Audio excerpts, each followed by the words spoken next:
Depuis plus de 4 décennies, Barry Schwartz a vécu avec un secret qui a mis sa foi à l'épreuve, défié sa formation scientifique et l'a conduit à réévaluer profondément ses conceptions de l'histoire, de la religion et des limites de la connaissance humaine.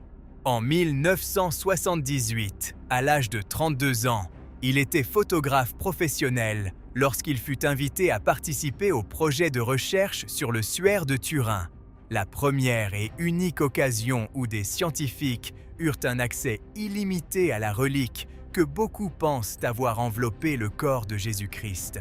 En tant que photographe officiel, il passa 5 jours et nuits à enregistrer chaque détail du tissu de lin d'environ 14 pieds de longueur, capturant des images sous différentes longueurs d'onde de lumière et documentant les expériences menées par des chimistes, des physiciens et des experts en médecine légale.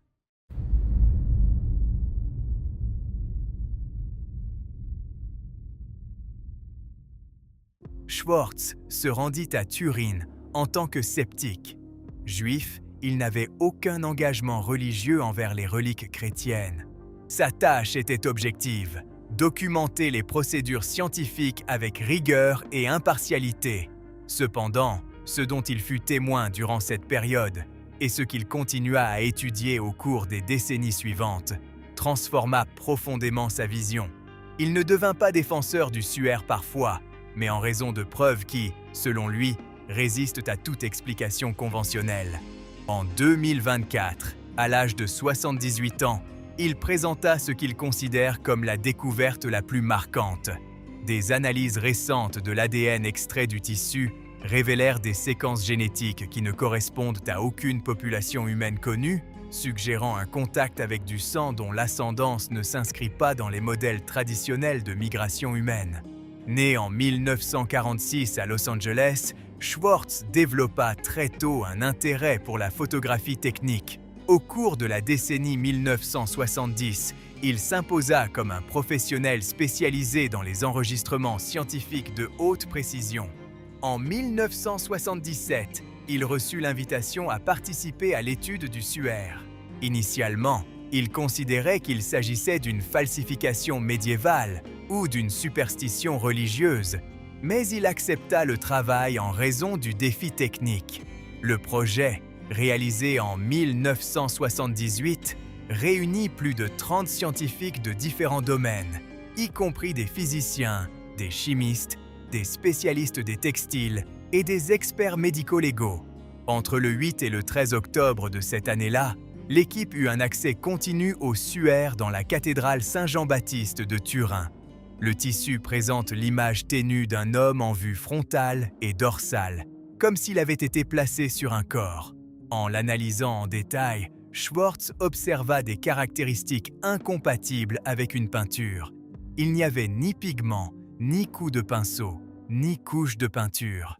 L'image résulte d'une décoloration extrêmement superficielle des fibres de lin, n'affectant que la couche externe, ce qu'aucune technique artistique connue ne peut reproduire. La profondeur de l'image est minimale, affectant seulement une fraction microscopique de la surface des fibres. Sous lumière ultraviolette, le comportement du tissu se révéla également inhabituel. Tandis que le lin fluoresce naturellement, les zones de l'image restent sombres, indiquant des altérations chimiques spécifiques. De plus, le suaire présente une propriété extraordinaire. Il fonctionne comme un négatif photographique. Une fois inversé, l'image révèle un portrait détaillé du corps. Étant donné que la photographie n'a été développée que des siècles après le Moyen Âge, cela soulève des questions significatives quant à son origine. Un autre aspect impressionnant est la présence d'informations tridimensionnelles. L'intensité de l'image varie en fonction de la distance entre le corps et le tissu, créant une cartographie spatiale précise. Contrairement aux peintures, qui produisent des distorsions dans ce type d'analyse, le suaire génère une représentation cohérente en 3 dimensions, suggérant un processus de formation encore inconnu. L'équipe conclut que l'image n'avait pas été créée par un artiste et que les taches étaient compatibles avec du sang humain, mais ne parvint pas à expliquer le mécanisme de formation. En 1988, La datation au carbone indiqua que le tissu aurait une origine comprise entre 1260 et 1390. Toutefois, Schwartz et d'autres chercheurs signalèrent des failles méthodologiques. L'échantillon avait été prélevé dans une zone possiblement contaminée et réparé au fil des siècles. Au cours des décennies suivantes, Schwartz poursuivit ses recherches. En 2015, des analyses d'ADN identifièrent du matériel génétique humain et végétal, suggérant que le suaire avait circulé dans différentes régions au cours de l'histoire. En 2022, une nouvelle analyse utilisant une technologie avancée révéla quelque chose d'inattendu, des séquences génétiques humaines ne correspondant à aucun modèle connu. Ces séquences ne sont pas non humaines, mais présentent des combinaisons de marqueurs génétiques incompatibles avec les modèles actuels de génétique des populations. C'est comme si l'ADN indiquait des origines qui, en théorie, ne devraient pas coexister chez un seul individu. Certaines des variantes identifiées sont rares ou pratiquement absentes dans les populations modernes, étant plus fréquentes dans des lignées anciennes. Les chercheurs proposèrent des explications telles que la contamination, la dégradation du matériel génétique ou une origine dans des populations anciennes encore mal comprises.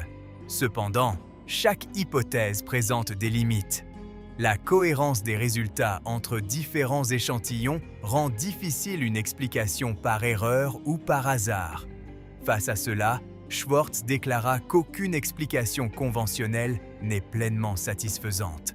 En 2024, il décida de divulguer les données, soulignant qu'il ne s'agit pas d'une preuve religieuse, mais d'une preuve scientifique anormale. La réaction fut immédiate. Tandis que certains y virent une confirmation de croyance, les scientifiques adoptèrent une position prudente, soulignant la nécessité de recherches supplémentaires.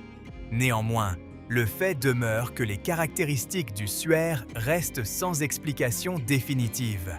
La formation de l'image, l'absence de pigments, les informations tridimensionnelles et désormais les données génétiques constituent un ensemble de preuves inhabituelles. Schwartz défend la réalisation de nouvelles recherches, y compris une nouvelle datation avec des échantillons plus représentatifs, des analyses génétiques plus rigoureuses et des études approfondies sur la formation de l'image. Il souligne que la technologie actuelle permet des investigations plus précises que celles disponibles en 1978. Actuellement, il affirme que son approche n'est pas fondée sur la croyance, mais sur des preuves. Il ne déclare pas que le suaire soit authentique au sens religieux, mais soutient que le qualifier de falsification médiévale n'est plus scientifiquement défendable. Pour lui, il s'agit d'un objet extraordinaire qui défie les explications traditionnelles. Après près d'un demi-siècle d'études, Schwartz conclut que le suaire demeure l'un des plus grands mystères jamais étudiés. Les découvertes n'apportent pas de réponse définitive, mais élargissent les questions. La plus récente étude génétique n'offre pas de certitude, mais ajoute une nouvelle couche de complexité. Il reconnaît qu'il ne verra peut-être pas toutes les réponses de son vivant, mais considère qu'il est essentiel de poursuivre les recherches. Pour lui, certaines questions méritent d'être explorées précisément parce qu'elles restent sans solution. Le suaire, indépendamment de son origine, continue de défier la science, l'histoire et la compréhension humaine. Merci d'avoir regardé. Pendant que vous êtes ici, n'oubliez pas d'aimer et de vous abonner à la chaîne. Cliquez sur l'une des vidéos recommandées à l'écran pour découvrir encore plus d'informations fascinantes. À très bientôt!